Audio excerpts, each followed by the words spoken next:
Merci d'être là pour cette quatrième et dernière ligne droite qui devra nous conduire de l'itinéraire à l'itinérance. On accueillera tous ceux qui viendront au fur et à mesure et qui vont avoir le plaisir et le bénéfice de partager ce moment avec nous. Alors pour rappeler nos différents conférenciers, je vais avoir le bénéfice d'un accompagnement musical.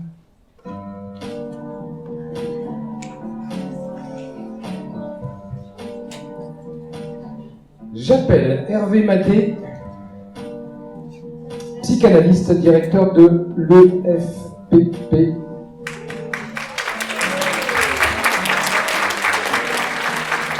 Avec qui je partage le bénéfice de créer ce moment, cette journée. Hervé.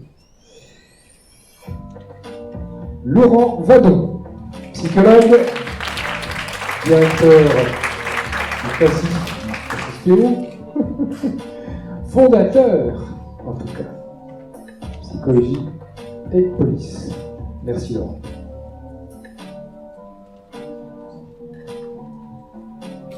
Dominique Hutt,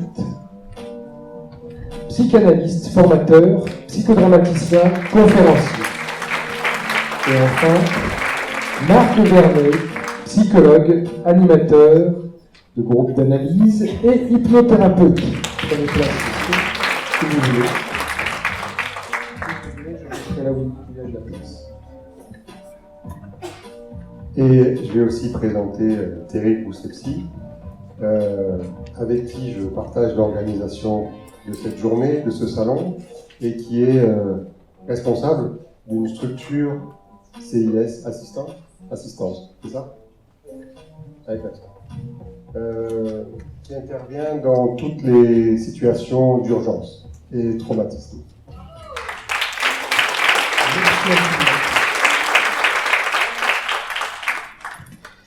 Alors, je vais tâcher de ne pas être exhaustif, mais au moins de vous présenter nos différents conférenciers. Alors, Hervé Madé, que nous connaissons tous, ou quasiment tous, de psychanalyste, formateur, vous organisez et réalisez depuis X années, on ne dira pas, hein, parce que, voilà, enfin très longtemps. Des formations en psychanalyse, et vous avez fondé et dirigé l'EFPP, qui est une école de référence sur Aix-en-Provence et en France. On a le bénéfice de pouvoir vous rencontrer un peu de partout sur Internet maintenant. Et on a aussi la possibilité d'échanger aujourd'hui, et puis parce que c'est un moment un peu libre, mais à d'autres moments aussi sur un certain nombre de questions qui peuvent nous intéresser. Celle d'aujourd'hui, ce sera l'itinéraire à l'itinérance. Et pour nous accompagner, Laurent Vadon. Laurent Vadon, vous êtes psychologue au service de soutien psychologique opérationnel de la police nationale depuis plus de 20 ans. Vous êtes à l'origine de sa mise en place sur la région PACA et Corse, avec comme mission principale la prise en charge de situations professionnelles à potentiel traumatogène, donc décès en activité, suicide en service, accompagnement des primo-intervenants sur des situations de catastrophe, du type German Wings, Irma, et les attentats de Nice, Saint-Martin. Marc Vernet, vous êtes thérapeute indépendant depuis 1994. Vous exercez depuis plus de 15 ans sur Paris et Marseille.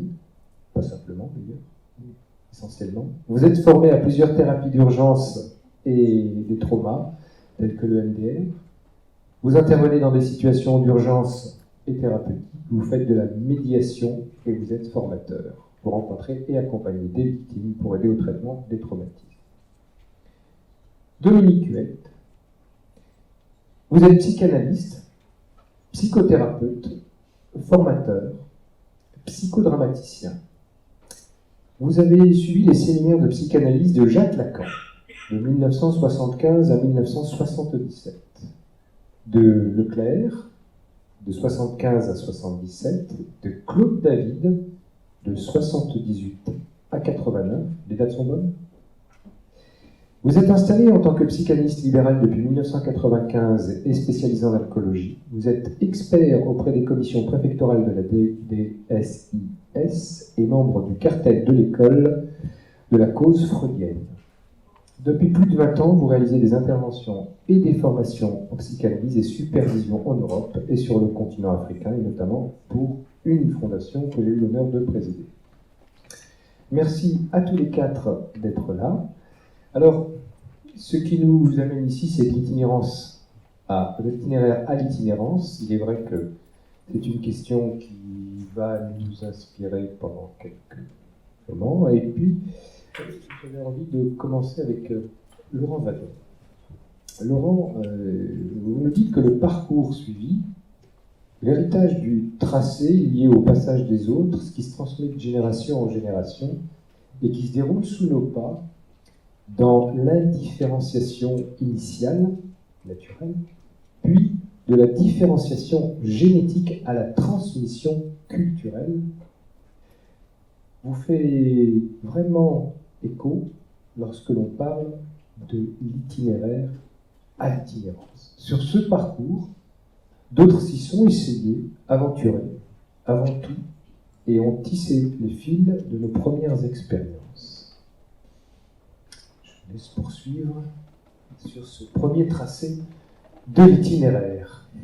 Oui, en effet, quand la question s'était posée de l'itinéraire, j'avais eu en écho dans ma tête, alors c'est un peu en France sûrement, à mon passé d'enfant, E.T., donc cet extraterrestre, né rare, au sens de bramer comme un cerf, donc ce petit enfant. Et qu'est-ce qui fait que ce petit enfant arrive là, se pose là, et sur quoi il va pouvoir s'appuyer à un moment donné pour avancer. Et donc la notion même d'itinéraire m'a amené à poser cette idée qu'il y avait déjà des choses qui avaient été tracées, un chemin qui avait été tracé par quelque chose qui nous échappe et sur lequel on vient se poser comme un fil, on vient nous poser sur ce fil-là. Et ce chemin va être celui de la somme cumulée de tout ce dont on hérite, qui démarre au plus loin et qui va nous permettre de nous mettre en mouvement. Parce que l'itinéraire va être ce tracé suivi par d'autres et qui va nous servir de premier mouvement. Et donc ça nous oblige à un moment donné, porter notre regard sur cet héritage-là, sur ce chemin précédé, ce qui a été construit, la somme des chemins. En fait, c'est une somme qui va, je dirais, de la génétique pure à l'évolution de notre espèce, et qui va se concentrer dans ce petit être qui va se poser là à un moment.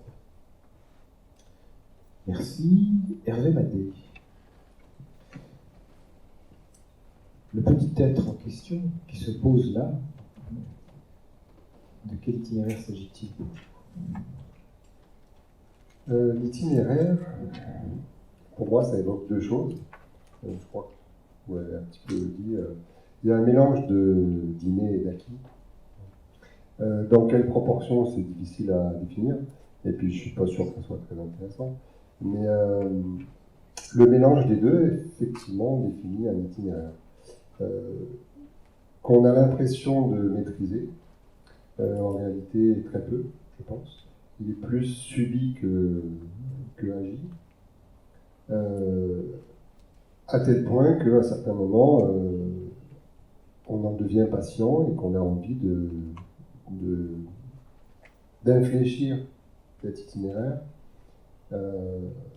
parce que quand on regarde derrière soi, le chemin qui a été parcouru ne nous convient pas, quoi, ou nous fait souffrir, peu importe. Donc ça, on aura l'occasion tout à l'heure d'y revenir. Mais oui, en effet, on n'est pas, je pense qu'on ne maîtrise pas grand-chose de notre itinéraire. Et c'est sans doute l'objectif de la thérapie de nous le montrer autrement et d'y donner une autre suite. Dominique, je vous invite à vous saisir du micro. La parole suit son itinéraire. Depuis ce matin, que j'ai suivi l'itinéraire de ce que vous avez mis en place. Je ne voulais pas me perdre tout de suite dans l'errance. Je n'ai pas choisi, comme nous venons l'entendre, ce qui initie cet itinéraire. Je suis contraint par des accidents de la route, des accidents de la vie, à apprendre à conduire ou à rencontrer l'accident. Et à partir du moment où j'ai rencontré l'accident, je peux faire peut-être appel à l'autre pour une rencontre et retrouver le sens de ma route. J'en suis là, à ce carrefour pour l'instant. Marc Verny. Merci. Pour moi, cet itinéraire a commencé il y a très longtemps, quand je faisais pipi au lit, mais plus tard, après mes cours de psycho, des vieux dinosaures m'ont dit il faut respecter le cadre pour cet itinéraire. Et le cadre à respecter, c'est tu restes dans ton cabinet, tu mets une distance avec ton patient, tu ne parles pas de toi, tu ne vas pas chez lui, tu ne le touches pas, et ainsi de suite. Donc, je me suis dit, c'est bizarre, parce que je ne sais pas comment je peux faire pour aider un agoraphobe si je ne vais pas chez lui. Donc, j'ai commencé par faire tout ce qu'il ne fallait pas, parce que je ressentais ça en moi. Et je me suis dit que si au bout de 6 mois d'existence, je rendais les gens fous ou moi-même fou, ben, je ferais autre chose dans la vie. Mais j'ai préféré suivre cet itinéraire à la rencontre de tous ces gens-là, et qui m'ont beaucoup appris, à travers tout ce qu'ils ont pu apprendre dans la société. Et j'ai essayé de faire le distinguo entre le verre à moitié vide et le verre à moitié plein. Parce que beaucoup venaient avec des problématiques de leur verre à moitié vide et ne trouvaient pas leur chemin. Et en les écoutant bien, on trouve les racines dans le verre à moitié plein, dans ce qu'ils ont au fond d'eux, pour leur montrer leur bonne étoile, pour suivre de grands et hauts référents qui sont au fond d'eux, dans l'inconscient, et les aider à remonter au conscient, et qu'ils puissent le lire et l'observer. Parler de chemin, y a-t-il un cheminement unique? Le cheminement. Le cheminement, c'était l'endroit du carrefour où j'étais tout à l'heure, auquel vous me ramenez. Et pour moi, dans le processus que vous nous avez initié avec cette question, il passe par la rencontre, les rencontres. La rencontre parce que c'est le cœur de ce qui va me faire devenir homme. La première rencontre, la mère, ou celle qui est là, parce qu'il fut des époques où elle mourait beaucoup en couches, beaucoup moins maintenant, mais nous voyons bien des situations où elles sont séparées, arrachées, parce que c'est des mauvaises mères, soi-disant. Toujours est-il que c'est catastrophique. Donc la rencontre, la première rencontre compte. Compte pour un. À chaque fois, il y aura toujours la première rencontre au fur et à mesure des rencontres que nous ferons. Cette première rencontre se forge sur l'initiale, la même répétition de la première rencontre, qui est inscrite avant même qu'on ait le langage, qui est inscrite dans le corps, dans la façon d'être pris par l'autre, d'être souri par l'autre, d'être détesté par l'autre, toute la batterie que l'autre peut nous donner avec le sein, le biberon ou le bâton. Dans les futures rencontres d'un l'autre, à chaque fois premier, autre, tout cela sera dans mon bagage. Et fera que le bout de chemin que je fais avec l'autre va être inscrit sous cette première égide, modifié de ce qui leur a amené d'unique et qui viendra marquer le bord de mon chemin, me mettre sur une rampe de lancement qui va tourner mon chemin vers le ciel, vers la tête, quelque chose, si je fais des impasses, qui m'obligeront à y retourner. Il a été évoqué dans une conférence précédente, la rencontre au moment du milieu de la vie d'un certain Dante Alighieri qui va faire des rencontres nécessaires pour faire le chemin de l'enfer, du purgatoire et du paradis. Il le fait avec Virgile et il le fait avec Béatrice. C'est un des prototypes qui nous est donné du cheminement avec une visée qui nous laisse augurer qu'il y a quelque chose d'intéressant au bout de la vie.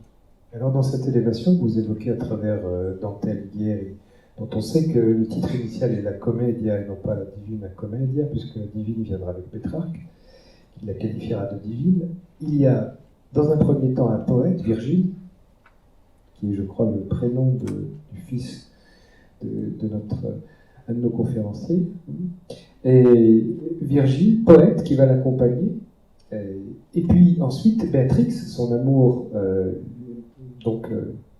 sublimé, puisqu'il ne l'aura vu qu'une fois à 9 ans sortir de l'église, et enfin sa mère de Clairvaux, qui, comme chacun sait, a établi la règle, qui va établir dans le temps quelque chose qui ne s'efface pas. Puisqu'on parlait de la règle et du cadre, je pense qu'on reviendra tout à l'heure sur ce point. Faut-il passer par ce côté de poésie dont Homère disait que le poète est l'artisan de la cité?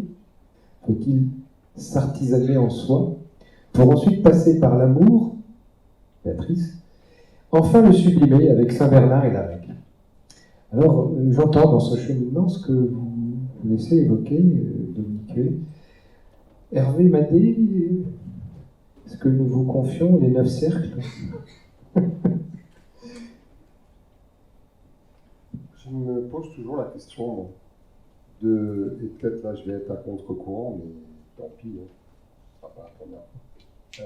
Je me pose toujours la question de l'utilité du sens de l'itinéraire. Je crois que chacun le cherche, ce sens. Certains pensent le trouver. Et je me pose la question, est-ce vraiment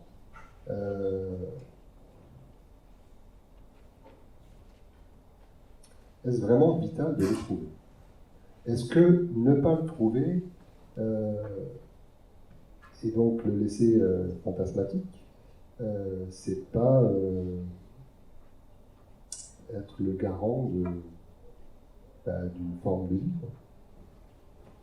Donc, si on peut se poser la question, ça m'intéresse.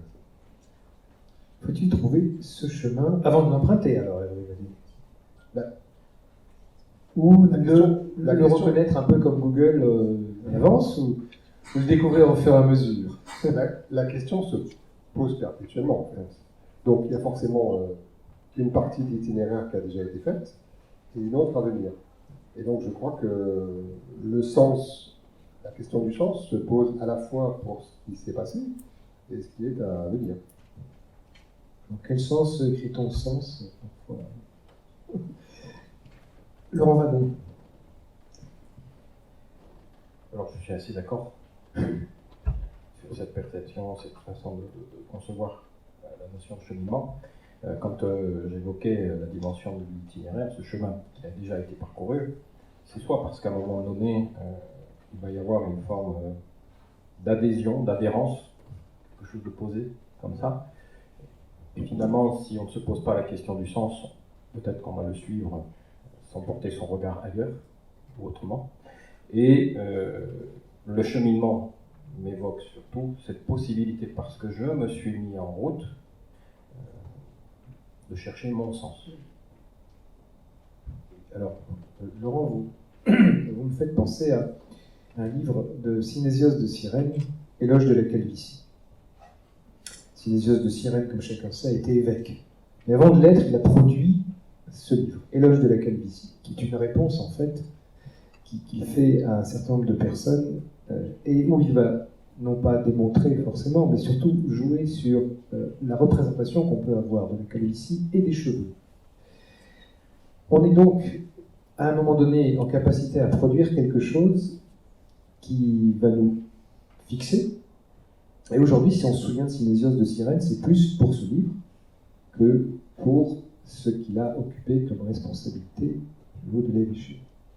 Donc, il a eu une responsabilité, mais finalement, cet itinéraire qu'il a choisi a été marqué, voire anticipé par autre chose, puisque si on va se souvenir de ce parcours, c'est bien parce qu'il a eu un point, un repère, un endroit qui nous revient et qui vient nous instruire d'une réflexion un peu différente. Alors, Marc Vernet, sur ce cheminement, et finalement, je parlais de Google et de la géolocalisation, donc cheminement et position. Par rapport à nos sens, justement, et ce positionnement, peut-être, si on peut tirer les choses par les cheveux, par rapport à cette calvitie, peut-être que beaucoup de patients nous renvoient que depuis le calendrier Maya et la fin des temps, de 2012, tout chaque année s'accélère de 2 à 10 fois plus. Et peut-être que le temps, ou les sens, peut-être comme ça a été dit, c'est à revoir à chaque instant, et peut-être que tout est redéfini à chaque instant. Dernièrement, on travaille beaucoup avec des migrants, donc ils sont partis. Tout à l'heure, tu as évoqué le côté enfer, puis purgatoire, puis paradis. C'est un peu ce qui leur ressemble. Ils partent d'un enfer. Leur chemin, pendant des semaines, des mois et des années, c'est un purgatoire, c'est hyper difficile. Et arriver dans un soi-disant paradis, c'est tout aussi difficile. Donc tout ça, on peut le comparer à nos histoires de nos propres patients, à notre propre histoire aussi à nous, où il a pu y avoir dans nos histoires de vie des moments où on est parti de chez nous aussi, plus ou moins volontairement, où on a pu faire un parcours aussi, professionnel, amical, amoureux, où ça a pu être aussi difficile, et où on a pu arriver encore aujourd'hui, là où dans cette accélération, dans cette fin des temps, ou dans ce manque de sens, ou dans cette intuition, où on essaye de regarder dans quel sens se diriger, où on essaye peut-être de ressentir avec ses sens, et ressentis, la direction la meilleure pour nous à l'heure actuelle par rapport à toutes les corrélations de tout ce que les humains font sur Terre et de tout ce que l'on peut, tout le sens de la vie et tout ce que la vie nous apporte aussi. Le besoin d'orientation se fait sentir. Dominique Huet.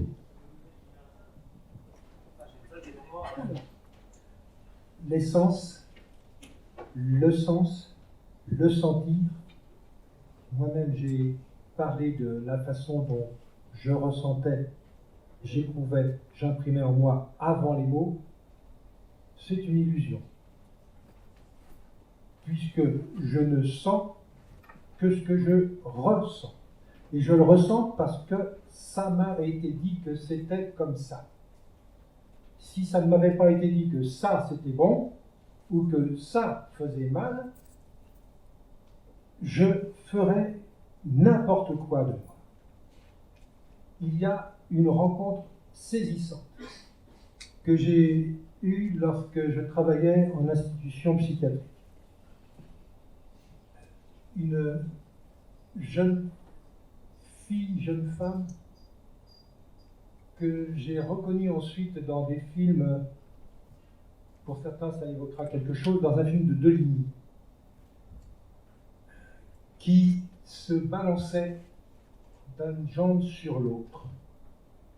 C'est son balancement que d'aucuns renverraient à notre dimension archaïque, simiesque.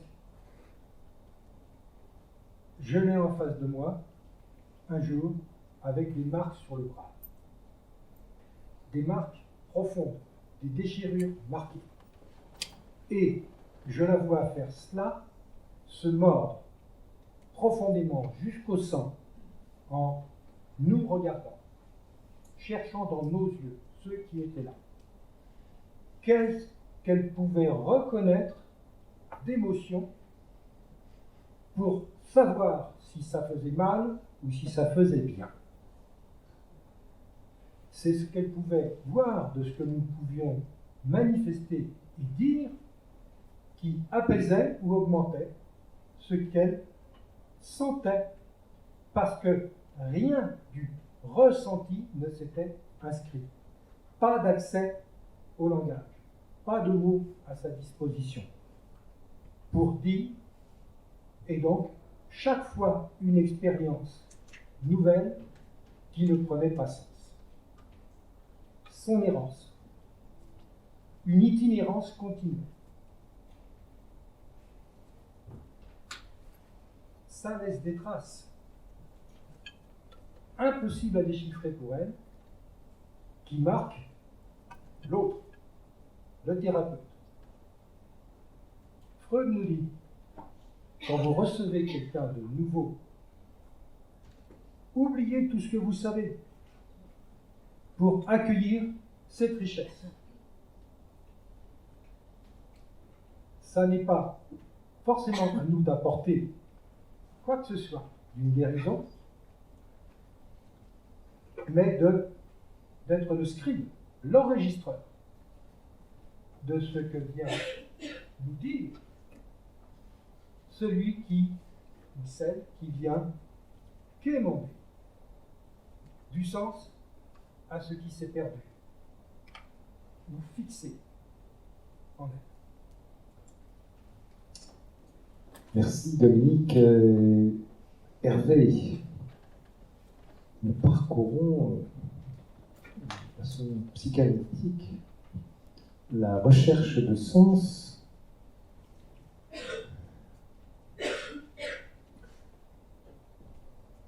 Je fais un rapprochement entre cette recherche de sens et l'histoire du cadre de tout à l'heure. Je reste assez persuadé qu'il y a un besoin de cadre et que quand il est absent, il manque. Et je fais un lien entre ce besoin de cadre et le besoin de trouver du sens à son itinéraire. Et en même temps, toute l'ambivalence, elle est dans le fait que trouver le sens, c'est à la fois illusoire et je ne sais pas si c'est bénéfique. Le sens, on l'a trouvé à la fin. À la fin. Peut-être. Peut-être. Mais pour certains. On peut constater à ce moment-là. Avant, on est effectivement dans cette espèce d'illusion, ce qui n'est pas dévoilé. Vous avez mis le doigt dessus. Le sens, il est donné depuis toujours. Et il n'est qu'à la fin. C'est le seul sens. Il n'y en a pas d'autre. C'est ça qui donne sens. Il nous a été dit, j'ai été posé là au départ, tant que je ne sais pas que le seul sens, c'est nous arrivons tous à ce point final, j'intègre en moi que ce point final existe, c'est à ce moment-là que selon cet adage, nous avons deux vies. La deuxième commence le jour où je découvre que je n'en ai qu'une. L'intégration de la limite, la mort, ça fait sens, ça inscrit la démarche que je mets en œuvre pour accomplir une vie. Bon, va donc. En effet, c'est quelque chose que nous retrouvons, nous, au niveau de notre accompagnement psychologique, sur toutes les problématiques traumatiques que certains personnels sont amenés à vivre, et où, à un moment donné, quelque chose d'un cadre, alors je vais le nommer normatif, c'est ce qui permet à chacun de se reconnaître appartenant à cette communauté, eh bien, va voler en éclats parce qu'ils vont rencontrer quelque chose qui va marquer le réel. C'est ce point-là, final. Mais qui n'est pas fini, puisqu'ils y sont encore. Mais il faut pouvoir l'intégrer. Et donc là, à ce moment-là, oui, il y a un vrai cheminement qui peut commencer à s'entreprendre à partir de ce moment-là, parce que ça leur permet de dévier sur ce fil-là et d'entrer dans cette capacité à penser une trajectoire différente et à se poser comme étant je suis en vie, maintenant, quelle est la suite? Et forcément que la résolution de la question, c'est là, j'ai la réponse, à mon sens, elle ne se fera qu'en cheminant. Marc Vernet? Oui, ce cadre, si on prend un peu la naissance de l'univers, c'est parti du fameux Big Bang et qui se développe à vitesse grand V sans s'interrompre. Donc par rapport à cette vitesse, vu qu'on avance énormément dans l'univers, ben, ce cadre évolue tout le temps. Simplement, on nous a peut-être voulu nous faire croire certaines choses, c'est-à-dire que dans l'univers, dans les humains, il y a peut-être des petits frères, des moyens frères et des grands frères, certains plus en avance, d'autres qui suivent, et peut-être que dans ce cadre, on nous a un peu mis par rapport à certaines philosophies, ou certaines religions, ou certaines politiques, comme des moutons. Et nous ont mis dans un enclos pour une question de sécurité, en nous disant que dehors il y avait le loup, et qu'il fallait rester à l'intérieur pour une raison de sécurité. Mais en observant les patients, en observant la vie, je me suis aperçu que le berger était dehors. Alors peut-être que le berger est un peu fou d'être en insécurité avec le loup. Et puis au fur et à mesure, j'ai cru m'apercevoir que le cadre de sécurité pouvait augmenter, ce qu'on appelle en psychologie la fenêtre de tolérance. On a une fenêtre de tolérance, soit on refait rentrer le patient dans sa fenêtre de tolérance, soit on agrandit cette fenêtre de tolérance. Et si on agrandit le cadre de la sécurité dans l'insécurité, si on peut l'agrandir, c'est que c'est peut-être pas l'insécurité. Et si le berger est à l'extérieur, c'est peut-être qu'on nous fait prendre des petits pour des lanternes en partie. Peut-être que des fois il en a besoin, peut-être des fois il n'a pas besoin. Donc il y a peut-être certains bergers qui sont plus en avance, certains moutons qui préfèrent la sécurité, et il y a peut-être un chemin pour tout le monde. Dominique? Le berger, c'est une allégorie qui naît de notre culture, là pour guider les brebis. À la suite de ce berger, d'aucuns ont fait leur propre chemin. J'ai travaillé ces temps-ci sur le parcours d'un ermite, Saint Antoine, l'Égyptien. Il était question d'un Égyptien qui était assis ce matin ici. Oui, un certain Toutankhamon. C'est celui-là. Eh bien, ce Saint Antoine, lui, n'était pas du tout câlin. Ce Saint Antoine, il avait rencontré les accidents de la vie très vite. Il perd son père et sa mère. Il avait bien des moyens d'existence, riches. Il avait une jeune sœur. Tout était tracé, son cadre était déjà là. Une partie de son cadre vole en éclats. Il est libre. Il peut jouir de l'existence. Certains aspirent à avoir tous les biens. Il s'en défait. Il se défait de tout, sauf de sa responsabilité, puisque il va donner une partie de la vente de ses biens pour que sa jeune sœur puisse être élevée dans une communauté. Et lui, il file au désert. Pour rencontrer qui? Le meilleur, ses démons. Le pire, tout ce qui le tente. De ce moment-là, il découvre que tout ceci, c'est Dieu qui lui envoie. Dieu est donc au désert. Comment découvre-t-il cela? Comment peut-il, à ce moment-là, s'apercevoir qu'il y a un autre qui décide de tout cela, ou qui le protège de tout cela? il est le premier à énoncer qu'il y a un grand autre, un supposé savoir qui revient veiller sur sa création, sur sa créature. C'est le prototype de ce que peut nous prêter un patient quand il vient nous voir. Vous qui savez tout, vous pouvez tout pour moi, chasser mes démons, m'éviter les tentations qui sont combien coupables. Comme il nous a été dit à côté, et on ne va pas forcément te la couper si tu fais quelque chose de ces tentations. Si tu trouves l'énergie dans ce qui te tente et leur manifestation dans ces démons. Que ce sont là des guides qu'il s'agit de désacraliser pour pouvoir t'en servir et faire ton choix. Dominique, vous nous tentez. Doit-on transgresser pour passer de l'itinéraire à l'itinérance? Messieurs, qui tire le premier? Laurent Vadon, Dominique Huet. Oui, quand on est chaud, il faut y aller. Transgresser est absolument la démarche nécessaire. C'est-à-dire faire ce que Ève indique à Adam. Adam, il est dans la matière.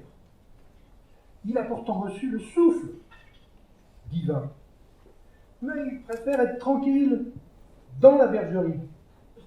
Ève, elle sait écouter les monstres, les serpents qui viennent lui dire à l'oreille, voilà, tu vas pouvoir devenir immortel. Ne crois pas ce que Dieu te dit, qui vient te dire que tu vas mourir si tu manges les fruits de l'arbre de la connaissance du bien et du mal. C'est parce qu'il ne veut pas que tu prennes ta place. Voilà comment ça se dit dans la forme perversion à l'oreille d'Ève. Perversion. Il suffit qu'elle entende ce qu'il convient. Et ça lui rentre dedans. Et elle va demander à Adam de faire le nécessaire pour qu'il sorte du jardin d'enfants et devenir adulte. C'est une transgression. C'est-à-dire un transfert pour accéder à la transcendance que Dieu ne s'impose pas à moi, mais qu'il m'a dit un chemin que mon inconscient s'impose à moi tant que je ne l'examine pas, que je ne regarde pas ce qu'il me raconte, comme fadaise, comme parabole, comme symptôme, comme souffrance. Tout ceci, c'est tout ce qu'amène le patient quand il vient vous voir, et vous êtes là pour lui permettre de le dire, de manière à ce que ce qu'il imagine, de ce qu'il ressent, il puisse l'identifier comme Dieu le montre à Adam, pour qu'il puisse le nommer. Quand c'est nommé, il possède le monde. Hervé Madé, faut-il transgresser pour passer de l'itinéraire à l'itinérance? Dieu, le jardin d'Éden, Ève et Adam sont-ils coupables finalement d'enfermer les thérapeutes, les psychanalystes dans leur cabinet? Il a été question du berger. J'ai l'impression que ce berger, on se le choisit. J'ai pas l'impression qu'il soit imposé. En fait. C'est nous qui nous le choisissons, qui le matérialisons. Il évolue au cours de la vie, pas le même berger dans les différentes périodes de notre vie. Et donc forcément, la notion de transgression en lien avec ce berger, elle évolue aussi. Le cabinet de thérapie fait en sorte que la notion de transgression s'affaisse un petit peu, si je veux dire.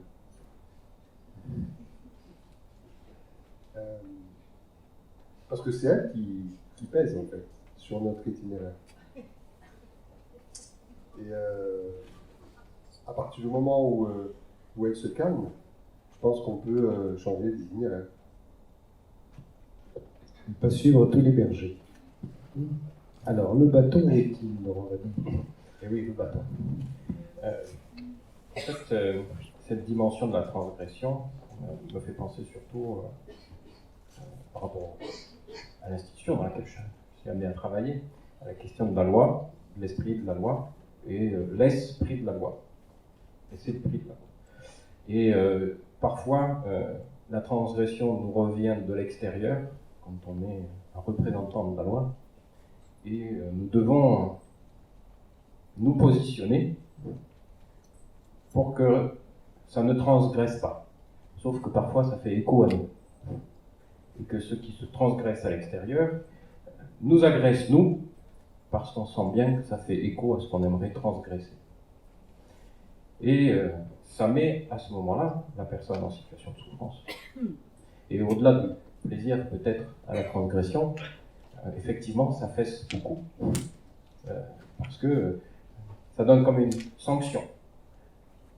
Et en même temps, ça permet de se remettre dans un autre chemin. Cette fois peut-être un chemin avec un grand autre à l'intérieur. Marc Vernet? Pour continuer ce grand chemin, ce que les patients ont pu encore m'apprendre, c'est qu'à travers cette transgression, donc transgresse, si on change de graisse ou si on va au-delà de la graisse, si on va peut-être passer de l'enfer au paradis, peut-être qu'il nous montre des chemins pour être plus divin par rapport à cette divine comédie. Et la comédie dans laquelle il joue, dans laquelle on veut nous faire jouer, et nous restreindre dans ce cadre. Et si on arrive à les suivre, si on arrive à les décrypter, à les analyser, peut-être qu'il nous montre des étoiles, des lunes, des phares, des hauts référents intouchables. Chacun de nous, au fond de nous, on a nos origines au-delà de cette terre. Et on peut suivre ces chemins, ces hauts référents intouchables, où on transgresse, qui nous donnent un certain chemin, qui change tout le temps, parce que les étoiles, la lune, les phares bougent tout le temps. Ce sont de hauts référents intouchables que l'on peut suivre, mais on en a chacun de différents. Et en écoutant nos patients, on arrive à trouver, les aider à leur montrer ce qu'ils sont, mais qui se modifient au fur et à mesure. Donc transgresser par rapport à ce fameux Big Bang, c'est pas qu'on peut le faire, c'est qu'on est obligé de suivre. Il y a eu une controverse rabbinique il y a quelques années qui consistait à savoir de quelle couleur était la lettre si on soulevait la lettre de la feuille. Il fallait d'abord l'avoir écrite. Alors, s'il faut choisir le berger, le chemin et transgresser, s'il faut une fenêtre plus ou moins large, je reste sur la question du cheminement. Est-ce que ce cheminement doit nous conduire inéluctablement à un point non nommé, en attendant de l'être, et avec quelle dimension, Dominique Huet? Cette question, bien sûr, vient à point nommé. C'est l'antipode de la démarche que nous faisons, thérapeutes, puisqu'il s'agit de nommer. Mais ça commence par ce point. Dire non. Nommer, c'est d'abord ces 3 premières lettres. Non. À entendre le signifiant qui nous dit que je viens de me donner un nom. Oui, je viens de me le donner. pour autant que je reconnais et que je réponds à l'appel de mon nom. C'est ça l'appropriation que je peux faire de « Hé, Dominique, sors les doigts de ton nez. Ça y est, je suis né. » Mais qu'est-ce que j'ai donc fait? J'ai transgressé. Un interdit vient d'être prononcé. Il ne faut pas faire ça. Non. Bien. Je réponds à l'appel. Je ne fais pas ça devant celles qui m'interdisent de faire ça. Maintenant, je sais qu'il y a probablement quelque chose à y trouver, et c'est comme ça que je suis bien né. Quand je joue avec tous ces mots, c'est parce que j'apprends que la vérité n'est pas un vain mot, mais qu'elle est un mot qui ne recouvre pas le réel de la vérité. Elle m'est inaccessible. Elle est à l'intérieur de moi. Ça veut dire qu'elle a été posée là avant que j'aie le droit de réponse. Et que depuis ce temps, j'apprends tous les mots du dictionnaire pour essayer de retrouver la vérité. Ça fait un sacré cheminement. Il y faudra tout le temps qui n'existe pas que dans l'intervalle entre deux mots. Alors, très étonnamment, en vous écoutant, je ne sais pas pourquoi, m'est venu LVMH, Laurent, hein, qui on a en H, Hervé, en M, Marc, et puis on va voir Dominique Huet. Alors c'est étonnamment ce que vous avez pu induire en moi, Dominique Huet. Est-ce que vous nommez des choses de manière inconsciente? Peut-être le nom, effectivement, devrait nous interroger. Comment se forme-t-il et quels sont ses référents si le thérapeute, si le psychanalyste, c'est celui qui prend en charge l'autre et qui l'aide dans une démarche donnée, est amené à prendre un itinéraire ou à accompagner dans un itinéraire. Comment l'entendez-vous, Hervé Maté? On a bien vu que le nom, finalement, on pouvait se nommer ou être nommé. Qu'être nommé pouvait avoir une fonction, c'est-à-dire une limitée. Le nom du patient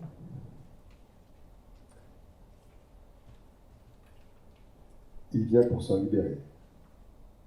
Il refuse quelque chose qu'il a l'impression d'avoir subi. Il le refuse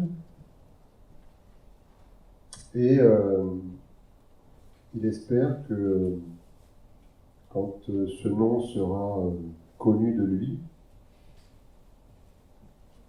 il sera libre. Mon point de vue à moi, c'est que il se libère de pas grand-chose à ce moment-là. Parce que le nom au préalable, qui le limitait et qui l'angoissait finalement, il est venu pour se libérer de cette angoisse, et en se libérant de cette angoisse, il en crée une autre. Celle de l'absence de cadre, dont on parlait tout à l'heure. Le berger est contraignant, mais l'absence du berger est encore pire. Laurent Vadon? Je serais, je pense, assez lapidaire. Je dirais que la façon, en tout cas, dont je perçois cette question du non dans la fonction thérapeutique, c'est plutôt non, tu ne guériras pas, parce qu'on n'a peut-être pas à guérir de la vie, parce que la vie n'est pas une maladie. Et après, il y a tout un cheminement qui doit pouvoir se faire pour que la personne puisse trouver, à travers ce non, la possibilité d'accepter la dimension de la souffrance en la rééquilibrant à quelque chose qui correspond à son besoin, à la possibilité de demander et qui cacherait quelque chose de son désir derrière, à être à une place.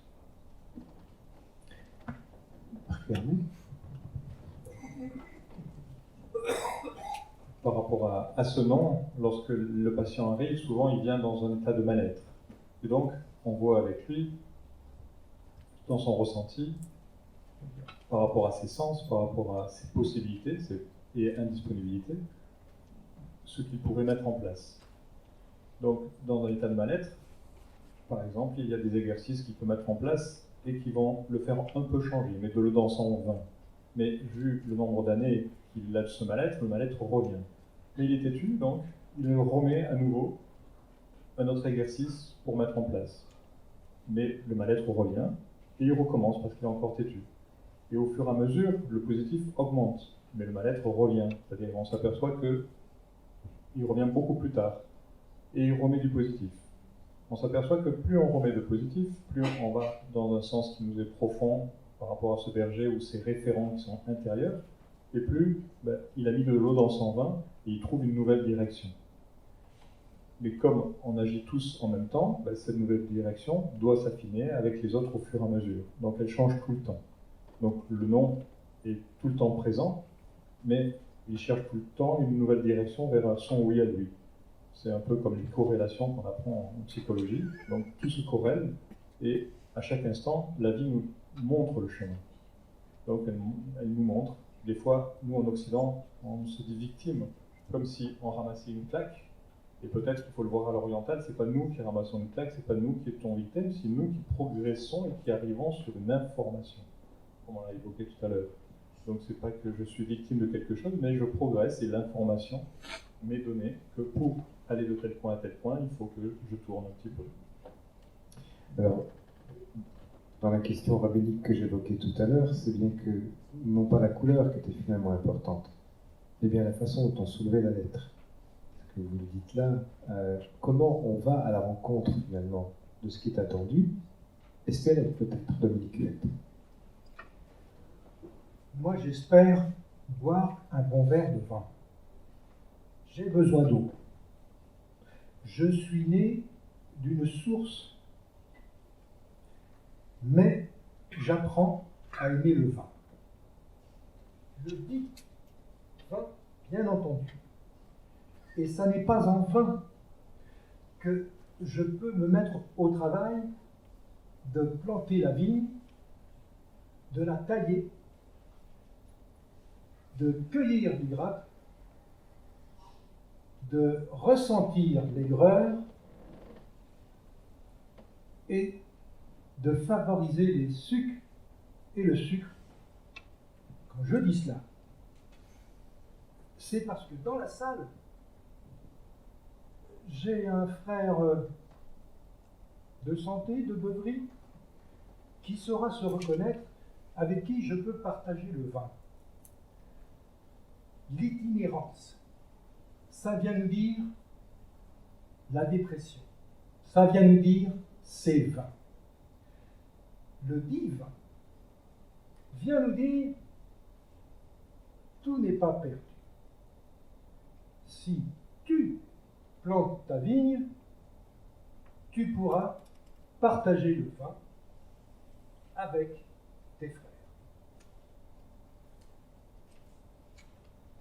Depuis tout à l'heure, on était dans un itinéraire imposé ou individuel. À un moment donné, lorsque je me mets à fabriquer quelque chose de ce que j'ai reçu, parce que j'ai la tentation d'élaborer quelque chose, je vais avoir à mon tour à partager. Et pour partager, je vous cherche, je vous trouve, je vous appelle. Et si j'entends bien, cet appel n'est pas destiné à une licorne quelconque. Hein. Il s'agit bien de quelque chose de réel et non pas de mythique. Il nous faut pouvoir nommer pour exister. Hervé Madé?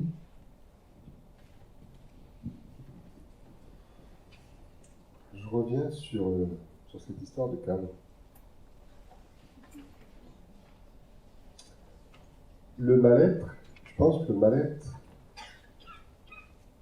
il est lorsque le cadre semble imposé. Et finalement, l'objectif de la thérapie, c'est de faire croire au patient que le cadre qu'il pensait imposé, à partir de maintenant, il va se l'approprier et ça va être le sien. Et je pense que c'est un des déterminants importants, non pas de la guérison parce qu'il n'y a pas de maladie, mais en tout cas du mieux-être. Alors, si j'entends bien, Hervé Madé, et là la question s'adressera à Laurent Vadon, vous nous parlez du savoir. C'est bien ça. Le supposé savoir qui nous incombe de laisser être. Le savoir du thérapeute, il est indispensable, mais en tout cas dans l'esprit du patient. Et peut-être qu'il est indispensable que dans l'esprit du thérapeute, il puisse laisser de côté ce savoir pour entrer en résonance avec le patient. Pour moi, je considère que la thérapie fonctionne quand on est dans cette résonance. Sinon, on est dans quelque chose d'éphémère. Nous revenons à la mer. Nous l'avions quitté ce matin en manque de repères et nous voici à nouveau dans l'effet mer. Laurent Vadon. Oui, sur cette question du savoir, c'est la place prêtée au thérapeute, celle du savoir. Ce qui peut se jouer dans ce cadre, c'est plutôt ce qui s'entrevoit, à la fois au sens du regard, mais surtout s'entrevoit au niveau de la direction, et qui peut mener la personne à percevoir, on revient sur le père, percevoir quelque chose de ça, de ce qui lui appartient à lui, qui était un état primitif, brut, qui s'est construit, qui s'est encadré, et puis qui, à un moment donné, peut s'être transgressé, parce que ça l'a mis en mouvement, et il doit se le réapproprier pour faire enfin sien un cadre dans lequel peut-être il ne se sentait pas à l'aise. Marc Hervé, si je dis, quand je suis dans la cité millénaire du Vatican, si je dis j'ai Rome et je partage le vin avec lui, ça évoquera certainement des choses. Oui, par rapport à ce savoir et ce mal-être et ce divin, et que plus le thérapeute sera en résonance et plus avec le patient et mieux ça ira, il faut que peut-être que le thérapeute pense à lui. Et peut-être que pour qu'il pense à lui, qu'il trouve un peu tous les chemins mènent à Rome, mais qu'il trouve déjà son chemin à lui. Et peut-être que le berger est quelqu'un d'un peu différent dans le sens où c'est un peu comme un créateur, et les métiers de créateur que l'on connaît, souvent les créateurs ne sont pas aidés, ils sont un peu délaissés. Donc être un créateur, c'est être dans une situation inconfortable, parce qu'on crée son chemin au fur et à mesure, et devant nous il y a toujours le vide, et à chaque instant on avance dans ce vide, comme ça a été évoqué, et on est seul, parce que derrière il y a les autres qui suivent.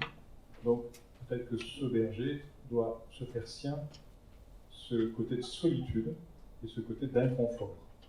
Et beaucoup de bergers peuvent se repérer avec ces deux conditions qui sont l'inconfort d'avancer, de créer le chemin seul et cette solitude.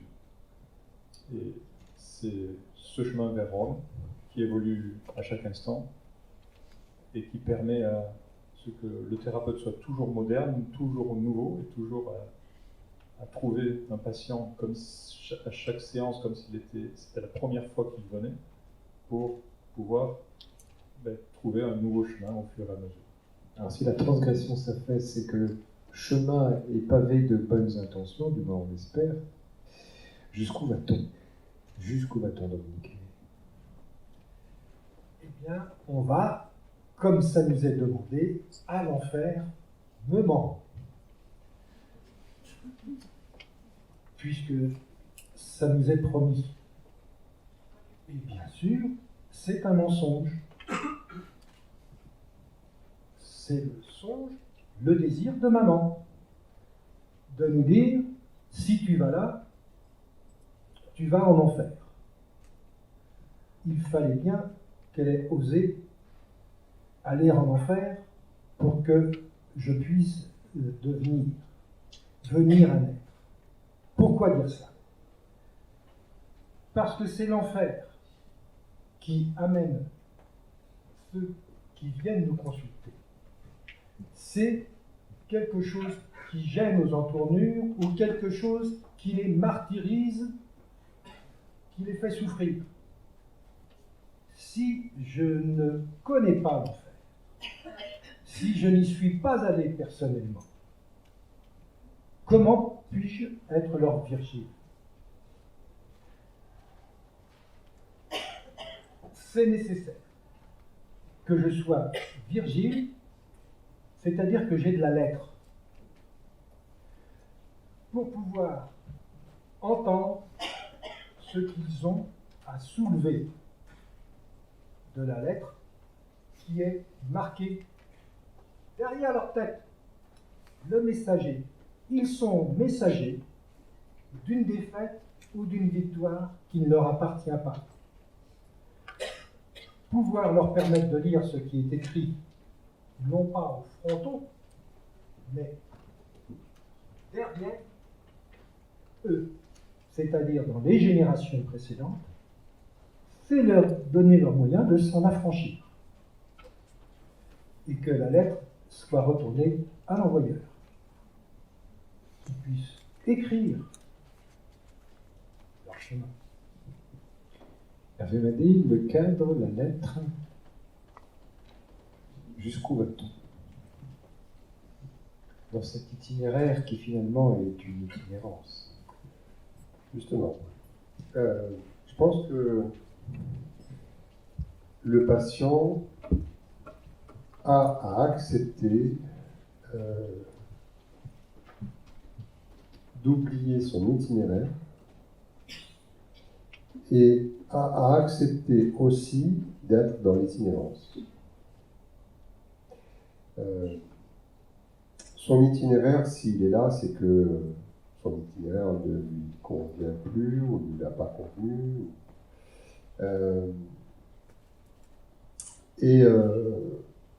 Il doit aussi se défaire de l'illusion qu'il est maître de son itinéraire. Et donc accepter l'itinérance. Faut-il pour cela, Hervé Madé, qu'il se dévoile? Ça passe par là. Ça passe par là, et ça passe aussi par le voile que le thérapeute pose sur l'itinéraire. Parce que, en fait, le thérapeute regarde son itinéraire, l'itinéraire de son patient, en fonction de son propre itinéraire. Donc, il est question de voile et d'illusion. Mais tant pis, c'est pas grave, ça marche. Donc, quittez l'itinéraire, quittez votre itinéraire et acceptez l'itinérance. Non, doit-on se voir à travers l'autre? Le grand autre, hein, tout à l'heure, évoquions le grand autre. Alors, je ne sais pas s'il faut que le patient nous voie avec cet outre-là. Non, peut-être que c'est à lui de s'y découvrir, puisqu'on parlait du voile. et de lever peut-être ce discours mystérieux qu'il entendait de l'intérieur et qu'il pensait extérieur. Et, quand je nommais l'idée de l'entrevoir et entrevoix, c'est bien parce que ça va se partager dans la rencontre avec le patient, et ça se joue autant entre ce regard à l'instant du voir, et puis dans ce qui va s'entendre au sens de la parole, donc de la voix, et puis finalement qui va nous donner une direction. Marc Vernet, est-ce que c'est Steinbeck qui a écrit Autant n'emporte le voir?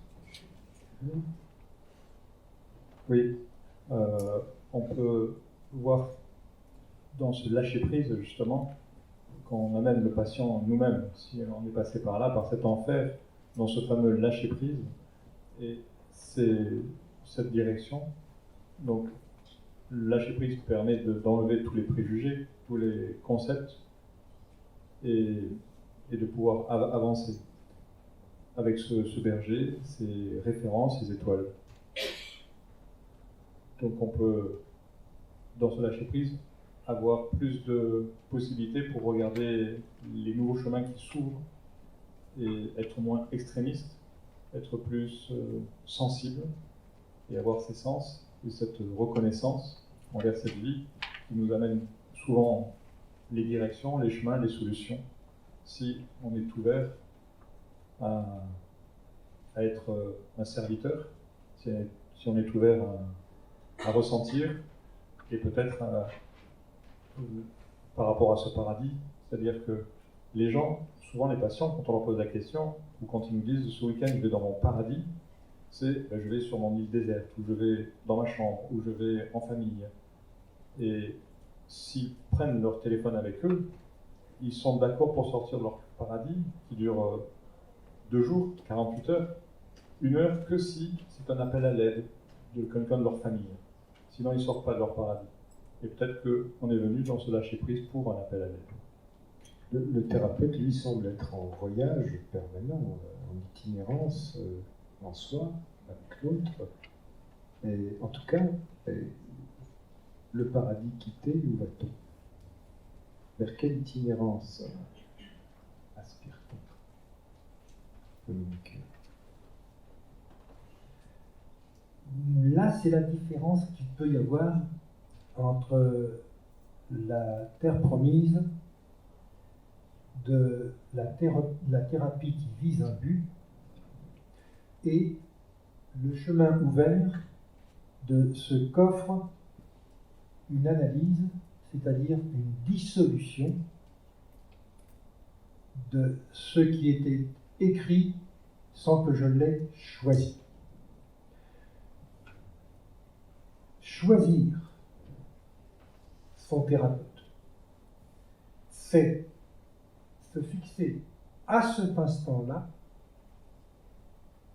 je veux aller à mon objet, à ma limite, ou je veux ouvrir à l'inconnu. Chaque chemin est respectable.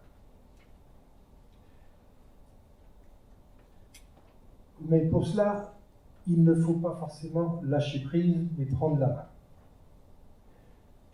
Prendre la main que vous tend symboliquement l'analyste, qui n'y touchera pas. Comme si les mots ne vous touchaient pas. Quelle imposture! Bien entendu qu'il vous tripote, l'analyste, de partout. À chaque fois qu'il vous interprète, qu'il se met entre les mots que vous venez de dire. C'est pour ça que Lacan, un jour, leur a dit « Mais taisez-vous !» Juste pour qu'il y ait derrière « Écoutez-la !» Et non pas pour que vous soyez le mort-vivant. Juste que dans la partie de bridge qui s'instaure, vous occupiez la place du mort pour que l'autre puisse faire ses annonces et jouer ses cartes. Là, c'est la fonction. Cette posture permet que du voile qui nous était donné tout à l'heure puisse s'écarter s'entrevoir, puis se déchirer. Si le patient, si le sujet le désire, ça se déchire, ça se désacralise un temple pour que je puisse accéder au partenaire, c'est-à-dire à quelqu'un avec qui je vais partager l'intime, sans peur et sans reproche. C'est comme ça que nous prendrons les questions qui vont nous être posées, sans peur et sans reproche.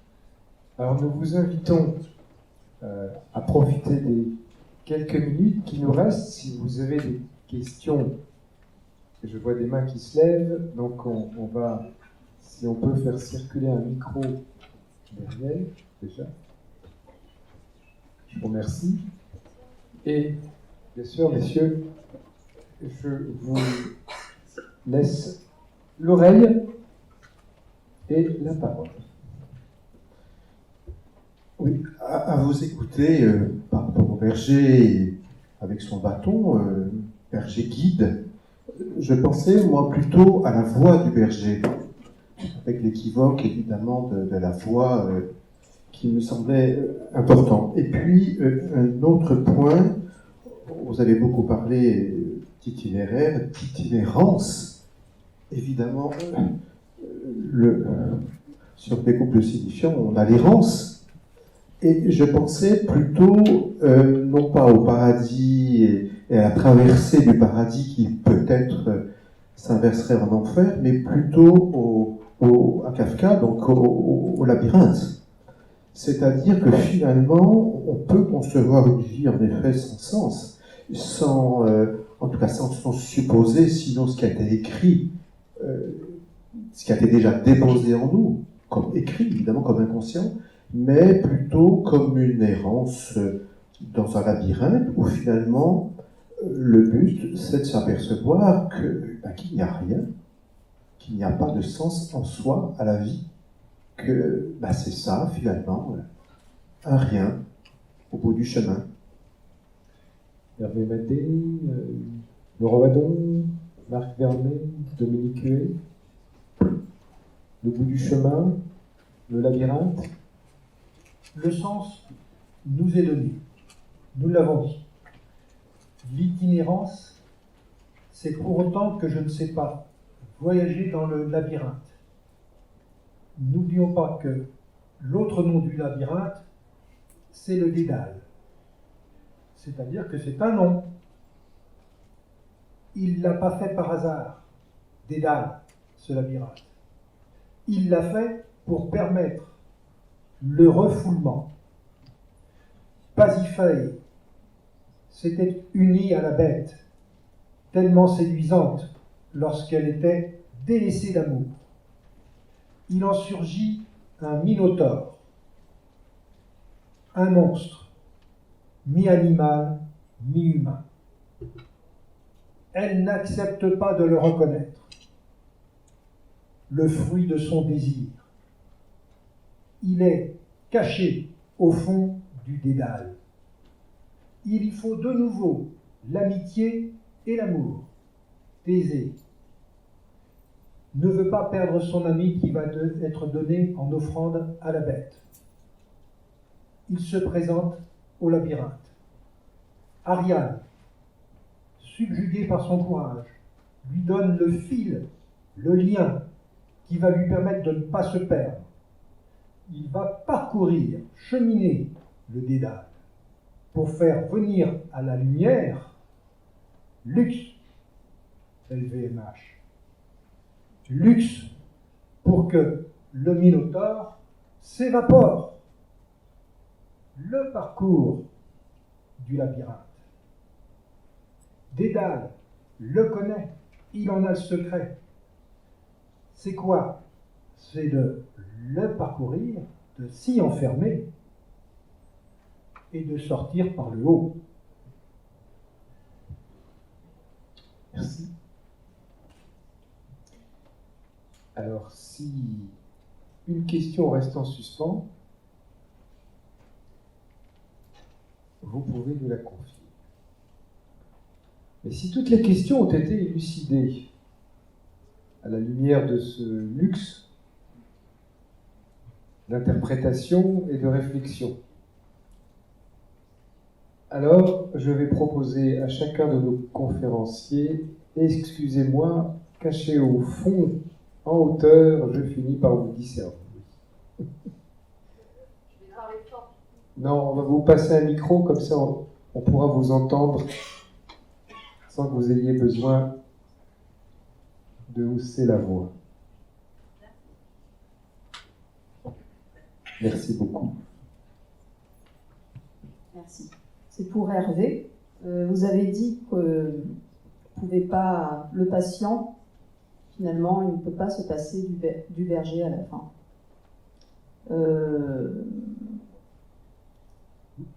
C'est un peu flippant.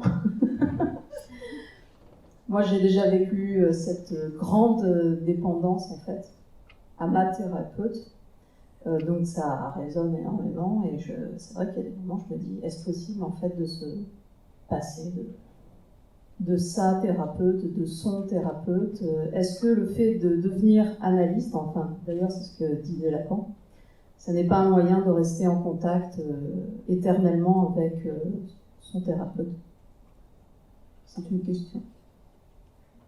Alors, j'ai du mal à m'exprimer. L'objectif de mes paroles n'était pas de rendre indissociable le patient et thérapeute, mais de faire passer le patient par ce chemin-là, de telle sorte que le cadre qui lui semblait trop contraignant auparavant, qui lui semblait imposé, se transforme en un cadre personnel, en fait. Et à partir de là, je pense qu'il y aura un mieux-être. Avec la petite restriction quand même que j'ai évoquée entre les mots tout à l'heure, c'est que l'absence de cadre est aussi anxiogène. Voilà. Mais tout ça peut se régler, je pense, en acceptant justement l'itinérance, c'est-à-dire l'absence de cadre très fort ou trop fort. Donc, l'objectif de se séparer de son thérapeute, je suis d'accord. Si l'alliance patient-thérapeute est indissociable, il y a un raté quelque part. Autant elle doit être indissociable pendant un certain temps, autant on doit en sortir.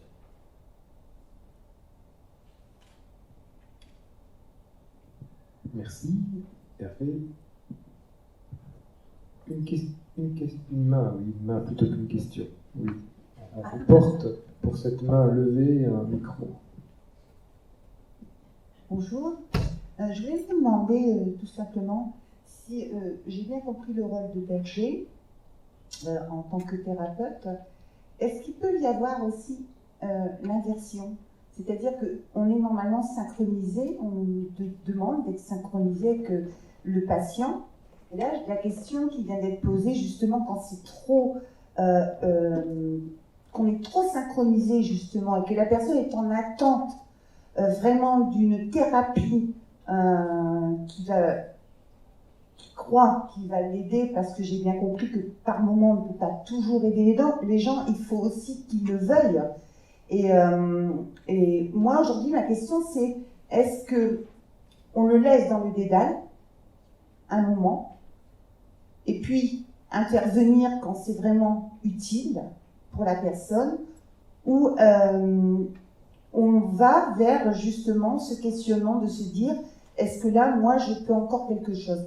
Est-ce que je passe plutôt, je lui donne le rôle de berger, et moi, je me retire un peu, où je garde mon rôle de berger, et là, je mets de la distance aussi. C'est-à-dire que là, depuis tout à l'heure, j'écoute avec le cadre. Moi, ça me perturbe un peu, le cadre. Hein. Franchement, j'avoue que par moment, on doit laisser sortir les gens du cadre, justement. On peut remettre les gens vers un moment dans ce cadre-là, mais j'ai envie de savoir aussi quel rôle, vers un moment, et quand est-ce on le sens, parce que on arrive, il y a des moments, à des situations, moi, en tant que thérapeute, où les gens sont tellement... là, j'ai dit que je partais en congrès, c'était l'affolement. Pour certaines personnes, c'est l'affolement, parce que je pars une semaine. Bon, je prends des vacances, hein, c'est pas ça, mais j'ai le droit, moi, je m'autorise à prendre aussi du temps pour moi aussi. Mais ce qui me fait un peu peur aujourd'hui, c'est ça. C'est que, voilà, je suis, oui, le berger, bien sûr. Je suis là pour essayer de comprendre, essayer d'apporter tout ce que je peux apporter. Mais quand est-ce que ce non-là, parce que tout à l'heure j'ai entendu le non, parce que moi je me le dis souvent, non, j'arrête, non. Mais voilà, j'arrive pas au non, à me poser ces limites qui font que je continue quand même, et c'est fatigant. Je pense à force c'est fatigant. J'ai entendu 4 questions. Nous sommes d'accord? Messieurs, la parole est à vous. Donc, on peut les répéter, vous voulez? Donc, il y a effectivement le sortir du cadre. Le thérapeute, en l'occurrence, m'arrêtez, madame, si je rappelle mal les choses. Hein, donc, le thérapeute, son rôle, pour ainsi dire. Le nom et sa fonction. Et puis enfin, si j'ai bien entendu, c'était au regard de Lacan et de cette question de la place. Hein. Je commencerai à répondre par rapport... C'est juste? Merci. Par rapport au berger et au cadre qui grandit, c'est que peut-être dès la première séance, dès les premières minutes, on évoque ce cadre avec le patient, et dans ce cadre, on lui dit de nous dire tout ce qui va bien et tout ce qui ne va pas bien à chaque instant. Et moi, la première des questions que je leur pose, c'est combien de fois vous avez déjà consulté? Et qu'est-ce qui a été bien et qu'est-ce qui a été moins bien avec vos thérapeutes? Et quand ça a été moins bien, est-ce que vous leur avez dit? La majorité répond non. Mais pourquoi? Parce qu'on n'ose pas. Donc je leur dis, mais si vous faites ça ici aussi, ça sera pareil. Il faudra changer encore. Donc, dites à chaque fois que ça va bien, et surtout quand ça va pas bien, pour qu'on puisse changer le chemin. Si je le fais pas, c'est que je suis pas bon. Si je le prends mal, c'est que je suis pas bon. Et là, il faudra changer. Donc, si dès le début, on dit au patient de dire tout ce qui va pas bien et tout ce qui va bien, ben, c'est plus facile.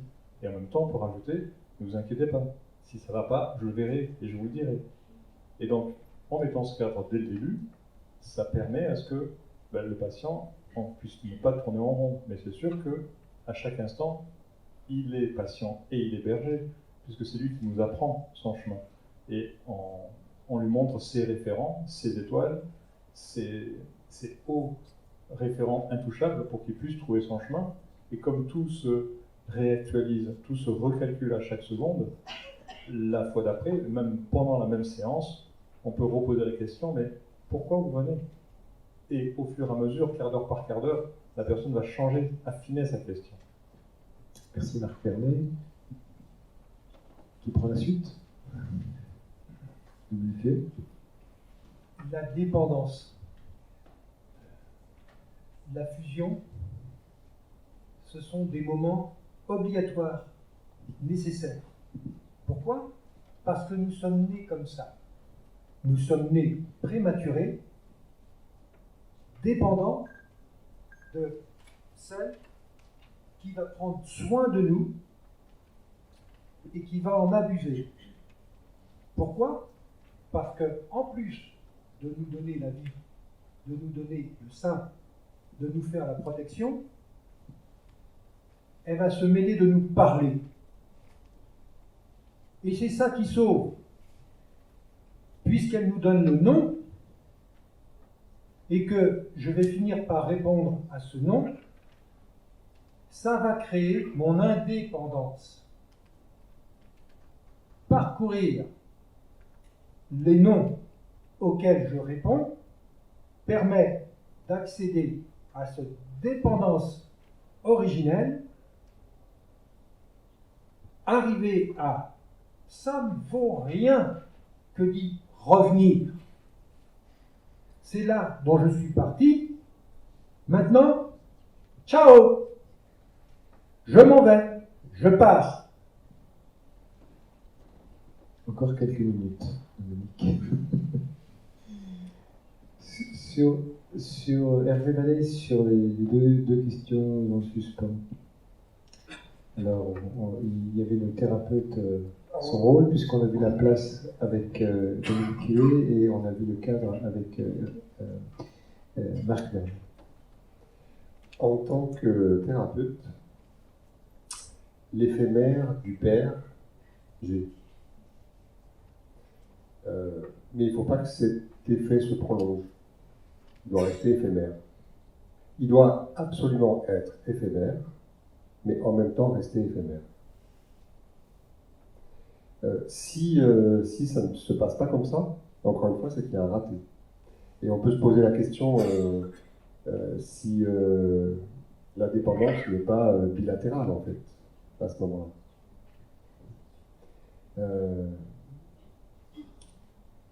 Il y a certains auteurs qui évoquent d'ailleurs,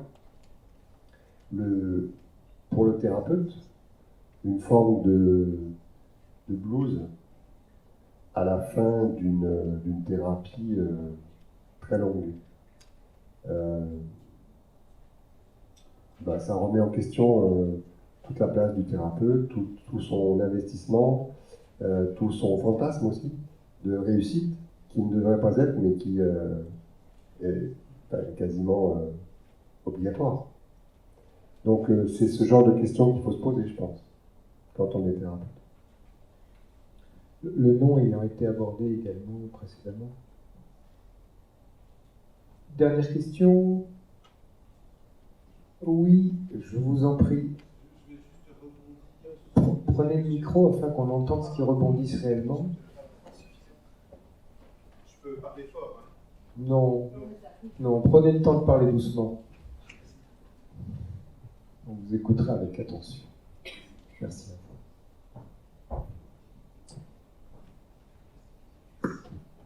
Je voulais juste rebondir sur ce que vous disiez, monsieur.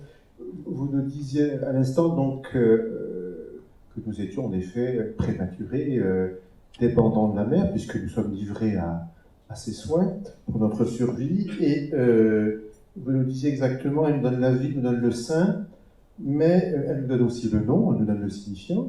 Mais est-ce que ce n'est pas aussi une manière de nous aliéner, donc, évidemment nous aliéner au langage, mais nous aliéner à la langue, à la langue maternelle? Est-ce que finalement c'est une indépendance, comment pourrais-je dire cela, à double tranchant? J'aime bien le tranchant de votre question. Bien sûr qu'il est double. Bien sûr qu'elle nous fait un cadeau substitutif au cadeau que je lui rends. C'est précisément pour que je puisse lui rendre le double de son tranchant, c'est-à-dire de sa castration, et savoir que je pourrais en disposer pour moi-même. Tu m'as donné cela, je te rends la monnaie de ta pièce. Vous savez bien qu'on n'offre jamais un couteau, sauf si on vous rend une pièce pour s'acquitter de la dette. Quand je reçois ce qui risque de couper le lien, ça se paye. Encore heureux que nous nous sommes fait payer, sans quoi le blues serait sans fin. Et nous sommes des affamés de ce chemin de thérapeute. Peut-être que ça nous quittera un jour. Merci Dominique Huet. Pour conclure, je vous propose chacun de nous de partager quelques mots, Marc Vernet, avant de nous quitter. Sur cette itinérance, ce que je garde, c'est le côté suivre sa bonne étoile, suivre les trésors qui sont au fond de nous, suivre nos origines et nos racines. Et au fond de nous, on a toute cette indépendance et on a ce chemin. Oh, moi j'ai déjà trop dit.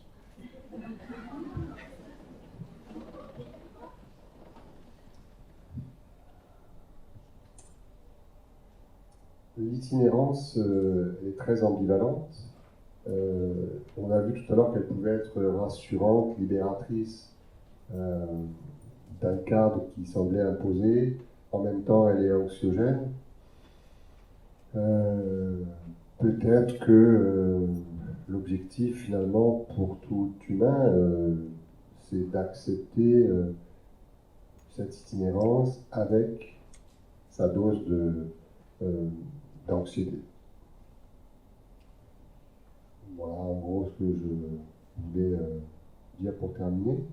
Et juste, je vais encore prendre 30 secondes pour remercier Thierry Boussetti pour toute son éminente collaboration et participation à cette journée, sans qui la réussite n'a pas été ce qu'elle a été.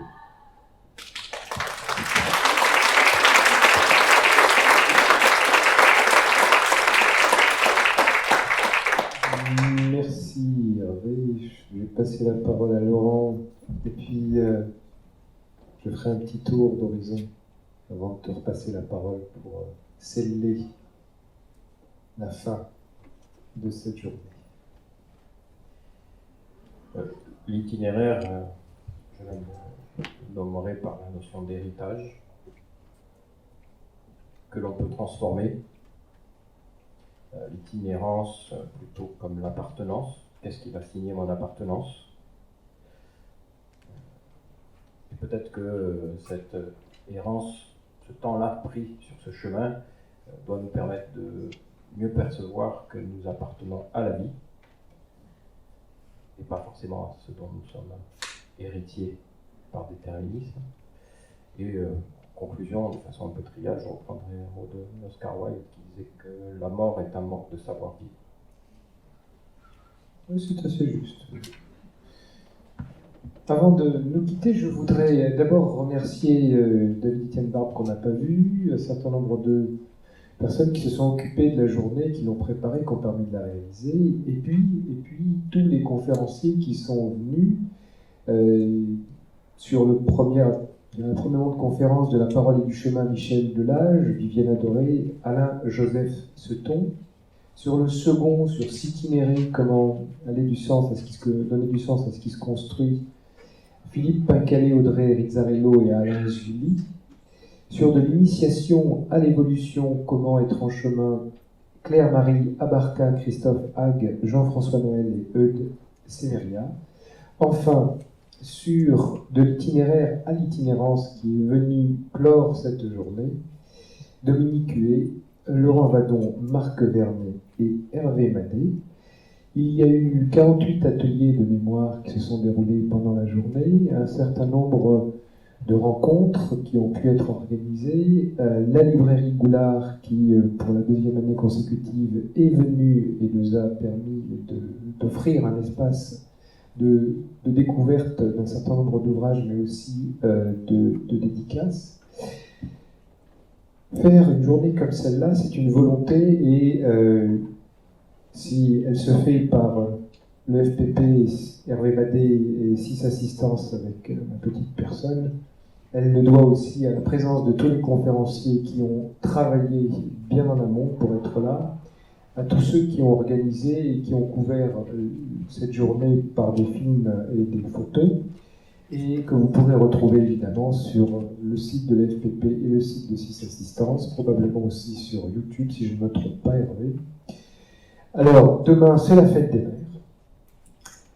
Je le disais en ouverture, une bonne fête des mères à toutes les mères, et puis pour ceux qui sont en manque de père, eh bien, les mères peuvent devenir un repère, hein, clôturant cette journée, je vous remercie infiniment à toutes et à tous d'avoir été là et je vous donne rendez-vous dans quelques moments du temps prochain.